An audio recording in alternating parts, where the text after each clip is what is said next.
Hi అండి, welcome back to Vimala Vangala vlogs. నేను మీ విమల. ఇక్కడైతే నేను జీలకర్ర వాము వాటర్ అయితే మరిగించుకుంటున్నాను. అంటే ఒక పెద్ద గ్లాస్ వాటర్ పోసి ఒక స్పూన్ జీలకర్ర, ఒక స్పూన్ వాము వేసినాను. మీ దగ్గర ఉంటే సోంపు కూడా వేసుకోండి, చాలా బాగా పనిచేస్తుంది. ఇదైతే అర్లీ మార్నింగ్ బ్రష్ చేస్తానే పడిగడుపున తాగినారనుకోండి, ఒక గ్లాస్ చాలా చాలా యూస్ అవుతుంది. ఫ్యాట్ లాస్ బాగా బర్న్ చేస్తుంది. అలాగే మన చర్మం మీద అంటే ఫేస్ మీద చాలామందికి మొటిమలు వస్తుంటాయి కదా, సో మొటిమలు కూడా రాకుండా చేస్తుందంట అండి ఈ వాటరు. చాలా హెల్ప్ఫుల్. దగ్గు, జలుబు, అలాగే మన బాడీలో కొలెస్ట్రాల్ను కూడా తగ్గిస్తుంది. హెల్త్గా ఈ జలుబు, దగ్గు ఇలాంటివి ఉన్నప్పుడు కూడా తొందరగా తగ్గిపోయేలాగా యూస్ అవుతుంది. సో ఎర్లీ మార్నింగ్ అయితే కంపల్సరీ ఇలాంటి డీటాక్స్ డ్రింక్లు అయితే తాగడానికి ట్రై చేయండి. ఈజీగా కొంచెం హెల్ప్ఫుల్ అవుతాయి అన్నమాట మనము వెయిట్ తగ్గడం కోసము. సో తర్వాత అయితే నేను ఇక్కడ టీ పెట్టుకున్నాను. ఇదైతే మిల్లెట్ బ్రెడ్ అంటాం. మిల్లెట్ బ్రెడ్స్తో చేస్తారు. ఒక చోట దొరుకుతుంది ఇక్కడ కరీంనగర్లో, మల్టీ బైట్ అని ఉంటుంది. ఆ చోట అయితే ఈ మిల్లెట్ బ్రెడ్ దొరుకుతుంది అనమాట. మిల్లెట్తోనే చేస్తారు. కొంచెం మామూలు బ్రెడ్ కంటే కొంచెం ఒక 20 రూపాయలు రేట్ ఎక్కువనే ఉంటుంది. అయితే బ్రౌన్ బ్రెడ్, మామూలు బ్రెడ్లో మైదా ఉంటుంది కాబట్టి అది అవాయిడ్ చేసి ఇలా మిల్లెట్ బ్రెడ్, బ్రౌన్ బ్రెడ్ ఇలాంటివి అయితే ట్రై చేయండి. నేనైతే ఇంకా టీలోకి మిల్లెట్ బ్రెడ్ పెట్టుకొని తిన్నాను మార్నింగు. పిల్లలకి వాళ్ళు మామూలు ఈ బ్రెడ్ తినరు, వాళ్ళకి ఏదో వేసి ఇచ్చాను. అందుకనే ఒకవేళ మా ఆయన టిఫిన్కి లేకపోతే ఇలాంటివి అయితే తినేస్తానమాట, బ్రౌన్ బ్రెడ్ ఇలాంటివి. సో ఇదైతే మార్నింగ్ బ్రేక్ఫాస్ట్కి తిన్నాను. తర్వాత మధ్యాహ్నానికి అయితే పచ్చిమిరపకాయల పప్పు వేసినాను. అంటే మేము పచ్చిమిరపకాయల పప్పు అంటాం అన్నమాట. కందిపప్పులోనే పచ్చిమిర్చి బాగా వేసి, కొంచెం దూరవి టమాటాలు వేసి, ఒక ఆనియన్ వేసి, కొంచెం చింతపండు వేసి, పసుపు వేయాలి. సో ఇదైతే కుక్కర్ పెట్టేసినాను పప్పుకు. తర్వాత అయితే పప్పులోకి ఆలు ఫ్రై చేస్తున్నాను. ఆలులు కొన్నిసార్లు పెన్నానికి అతుక్కపోతుంటాయి. సో ఫస్ట్ దాంట్లో ఉన్న స్టార్చ్ పోవడానికి అవి కొంచెం వాటర్లో కడిగి, తర్వాత కొద్దిసేపు ఆరబెట్టి ఒక క్లాత్తో దానిలను తడిపోయేలాగా ఆరబెట్టి ఆ తర్వాత వేయిస్తే అంటుకోవన్నమాట ప్యాన్కు. ఇక్కడైతే పప్పు అయితే పోపుకి వేసేసినాను. సో ఈరోజైతే పప్పు ఆలు ఫ్రై చేసినాను అనమాట.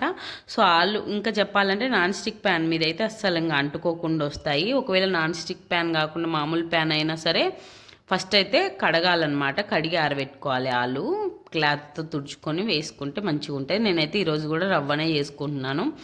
ఆల్మోస్ట్ నేను వారంలో 2-3 రోజులు ఎక్కువ రవ్వనే తింటానండి. ఎందుకంటే మిల్లెట్స్ నానబెట్టడానికి టైం లేదు, నానబెట్టలేదు 4 గంటలు అంటే రవ్వనే తింటాను. నాకు రవ్వ ఈజీగా తినాలనిపిస్తుంది. ఏ కర్రీలోకైనా ఈజీగా తినొచ్చు. ఆ రోజు మజ్జిగ చారు చేసినాను మా ఆయన వస్తాడని. సో పప్పు, ఆలు ఫ్రై, కొంచెం క్యారెట్, కీరదోస లేదు, లేకపోతే కీరదోస కూడా పెట్టుకునేదాన్ని. మజ్జిగ చారు ఒక చిన్న కప్పేనండి. నేను ఎంత చూపిస్తున్నానో అంతే తింటున్నాను. ఫస్ట్ మనం సలాడ్ తిన్న తర్వాత కొంచెం కర్రీలు ఎక్కువ కలుపుకోండి, పప్పు అలాంటివి. సో కర్రీలు ఎక్కువ కలుపుకున్నప్పుడు ఆ రవ్వ సరిపోతుంది. ఒకవేళ మీకు ఇది సరిపోకపోతే ఇది తిన్న తర్వాత ఇంకా మళ్ళీ రవ్వ పెట్టుకోకుండా ఏమన్నా చిన్న ఫ్రూట్ తినండి కావాలంటే, ఏం కాదు. షుగర్ ఉన్న వాళ్ళైతే ఫ్రూట్స్ తినొద్దు. షుగర్ లేని వాళ్ళైతే ఫ్రూట్స్ తినండి. ఫ్రూట్స్లో కొంచెం తక్కువ క్యాలరీసే ఉంటాయి, కానీ ఎక్కువ అయితే క్వాంటిటీ రైస్ అలా ఎక్కువ తినొద్దు. మీరు ఈ రవ్వ బదులు మాకు వేడి చేస్తుంది రవ్వ అనే బదులు కరెక్ట్ ఒక కప్పు కొలత పెట్టుకొని ఆ కప్పు రైస్ తినండి. కాకపోతే రైస్ తినే ముందు మీరు ఫైబరు, ప్రోటీను తిన్నారనుకోండి, అంటే ఒక బాయిల్డ్ ఎగ్ పెట్టుకోండి. తర్వాత పప్పు ఎక్కువ, మీరు నాన్ వెజిటేరియన్ కాకపోతే వెజిటేరియన్ అయితే పప్పు ఎక్కువ క్వాంటిటీ తినండి. అన్నం కంటే పప్పు ఎక్కువ తినండి. సో ఫస్ట్ దోసకాయ కానీ, క్యారెట్ కానీ, ఏదో ఒక సలాడ్, మీకు ఏ సలాడ్ తినాలనిపిస్తే ఆ సలాడ్ తినండి. కొంచెం అవి తిన్న తర్వాత మీరు ఈ కప్పు రైస్ తిన్నారనుకోండి, హెవీ అవుతుంది. ఇంకొకటి, కంపల్సరీ తినేకి ముందు ఒక 1/2 అవర్ ముందు ఒక గ్లాస్ మంచినీళ్ళు తాగండి, పెద్ద గ్లాసు, 1/2 అవర్ ముందు. ఇంకా మీకు ఎక్కువ ఆకలి కాదు. మేము ఇంత బరువు ఉన్నాం, అంత బరువు ఉన్నామని మీరు ఇది కరెక్ట్ ఒక 3-4 నెలలు ట్రై చేయండి. ఈజీగా 5-6 కిలోలు ఈజీగా తగ్గిపోతారు. దీంతోపాటు ఎట్టి పరిస్థితుల్లో మనకి వాకింగ్ అనేది ఇంపార్టెంట్.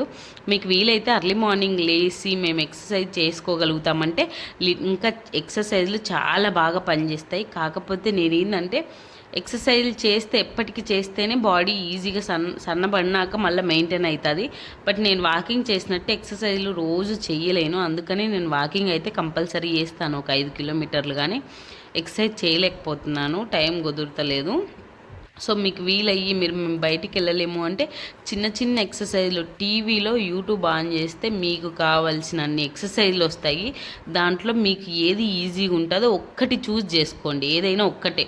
ఇక డైలీ అది డౌన్లోడ్ చేసి పెట్టుకొని డైలీ అది మాత్రమే పెట్టుకొని ఒక వారం రోజులు అదే చేయండి. లేదా మీకు రకరకాల ఎక్సర్సైజ్, ఒకరోజు యోగా చేసుకుంటాం, ఒకరోజు ఏరోబిక్ వాక్ చేసుకుంటాం, లేకపోతే ఒకరోజు జుంబా చేసుకుంటాం. అంటే మీకు ఏ ఎక్సర్సైజ్ జరిగితే యూట్యూబ్లో దొరకంది అంటూ లేదు.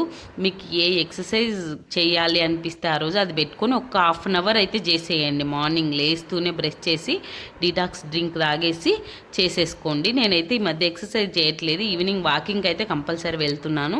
నేను ఎక్సర్సైజ్ చేసినప్పుడు నేను కూడా ఇంకా మీరు క్యాలరీ కౌంట్ చేసుకోవాలి అంటే హెల్తిఫై మీ అనే యాప్ ఉంటుంది. ఇంతకు ముందైతే అందులో క్యాలరీ కౌంట్కి అయితే మనీ అడగదు అనుకుంటా, మనకు డైటీషియన్ కోచ్ కావాలి అంటేనే మనీ అడుగుతుంది. సో మీరు ఎంత తింటున్నాము, ఒక కప్పు రైస్ తిన్నాము, ఇంత పప్పు తిన్నాము, ఒక ఎగ్గు తిన్నాము, ఇన్ని ముక్కలు కొంచెం ఇన్ని గ్రామ్స్లో అందాజుగా సలాడ్ తిన్నాము అని దాంట్లో ఇంక్లూడ్ చేస్తే మనం ఎన్ని క్యాలరీస్ తింటున్నాము అనేది కూడా ఆ యాప్ చెప్తుంది అనమాట. సో మీరు ఒకసారి ట్రై చేసి, నేను ఎప్పటి నుండో వాడుతున్నాను కానీ ఈ మధ్య క్యాలరీ కౌంట్ అయితే చేస్తలేను. ఎందుకంటే మనం అప్పుడప్పుడు చీట్ చేస్తూ ఉంటాము, ఏవో ఒకటి తింటూ ఉంటాము. సో అలాంటివన్నీ దాంట్లో ఇంక్లూడ్ చేయాలంటే మనకు అదొక్కటి ఎంచుకున్నాము అనే ఫీలింగ్ వస్తుంది. సో నేనైతే ఎక్కువ క్యాలరీస్ కౌంట్ చేస్తలేను. మీరు చేయాలనుకుంటే మాత్రం అది చాలా బాగా యూస్ఫుల్ అవుతుంది. చూడండి, హెల్తిఫై మీలో నేను 5 సంవత్సరాల క్రితం నుండి వాడుతున్నాను అనమాట. తగ్గాలనుకున్నప్పుడల్లా ఎంత రైస్ తిన్నాను, ఎన్ని చపాతీలు తిన్నాను, టీ తాగినానా, కాఫీ తాగినానా, ఎంత స్పూన్ చక్కెర వాడినానా అన్నీ ఇంక్లూడ్ చేయాలి. మనం బనానా తింటే బనానా, డ్రై ఫ్రూట్స్ తింటే డ్రై ఫ్రూట్స్ అన్నీ ఇంక్లూడ్ చేయాలన్నమాట. ఒకసారి ట్రై చేయండి.